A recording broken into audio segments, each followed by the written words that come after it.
On croit que nous sommes la pomme de terre pourrie dans un sac de pommes de terre. Parce que l'option que nous avons faite qui heurte les convictions de certaines grandes puissances.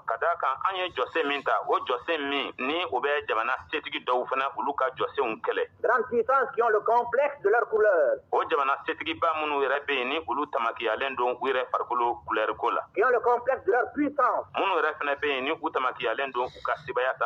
Ne peuvent pas concevoir qu'un pays sous-développé,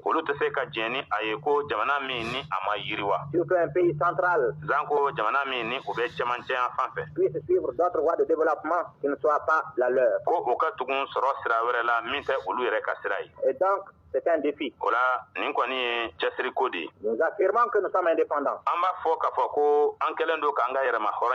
Nous avons librement fait une option. Cette option est attaquée par des agents de l'extérieur qui peuvent trouver des complices.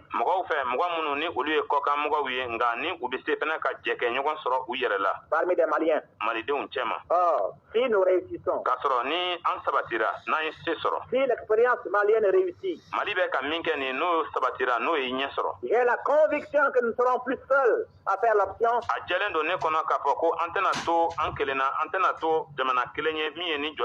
Tous les autres États africains, quels qu'ils soient,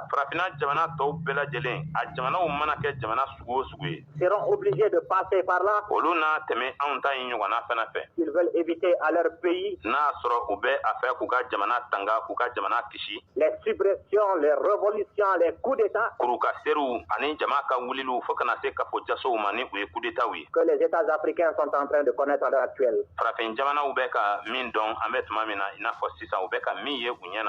Parce qu'un peuple qui a faim, un peuple qui vit dans la misère et qui constate que ceux qui ont la charge de le conduire vers le bonheur, vers la prospérité, n'ont aucun souci de sa misère, ne souffrent pas de sa misère et vivent dans une opulence insultante.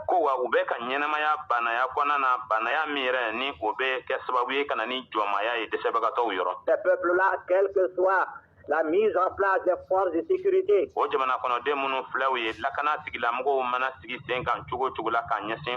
quels que soient les moyens de répression dont on pourra faire usage,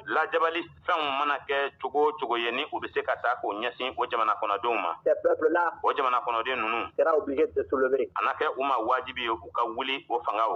C'est ce que l'Afrique va connaître. C'est ce que les États africains vont connaître. S'ils n'essayent pas de corriger leur méthode de développement économique, il faut que si nous devons être dans la misère, si nous devons souffrir, que nous souffrions tous ensemble. S'il doit y avoir la gêne, que la gêne soit pour tout le monde. Mais il ne faut pas que la gêne soit pour une majorité et que l'opulence soit pour une minorité. Or, c'est pour éviter cela que nous avons fait clairement notre option. Certes, elle n'est pas parfaite, parce que ce n'est pas du jour au lendemain que nous pourrons détruire chez ceux qui étaient les catégories les plus privilégiées.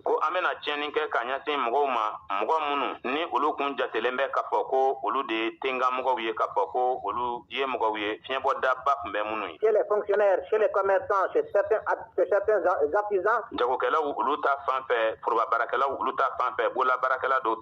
que nous pourrons détruire le complexe de la vie facile.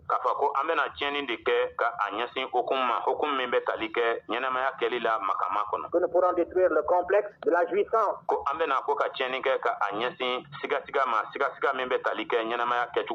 Que nous pourrons détruire le complexe de la spéculation. Mais nous y arriverons. Si vous qui avez la charge des coopératives de consommation de la SOMIEC,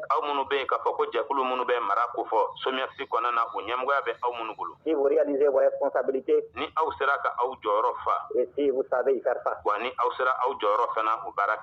Et donc il faut que nous réussissions. Notre succès, je l'ai déjà dit en même circonstance et je le répète.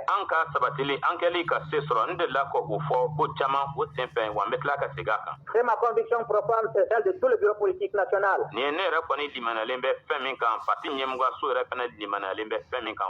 C'est la conviction de tous les responsables conscients.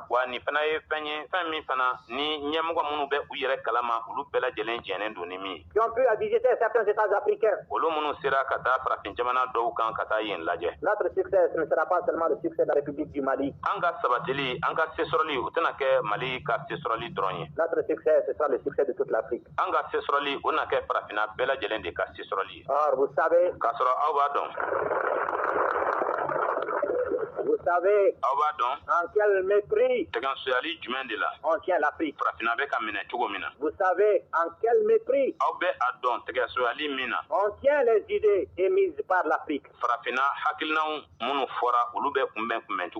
Vous savez en quel mépris on tient les initiatives africaine.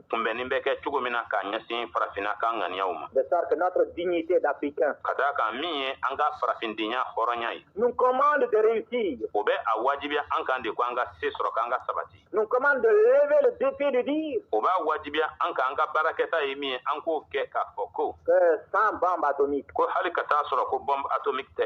sans avions à réaction, l'Afrique est riche en idées. Idées qui peuvent s'imposer à ceux qui ont de puissants moyens matériels. Mais pour cela, il faudrait que nous puissions nous-mêmes faire notre examen de conscience.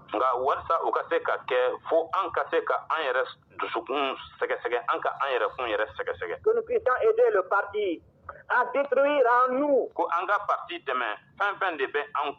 ce goût de la spéculation.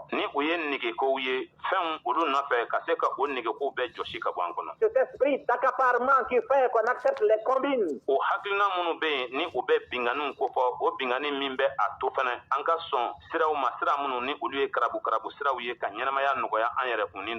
Avec tel ou tel pour avoir 100 000 ou 200 000 ou 300 000. Que sont 200 000, 300 000, 500 000, même 1 million.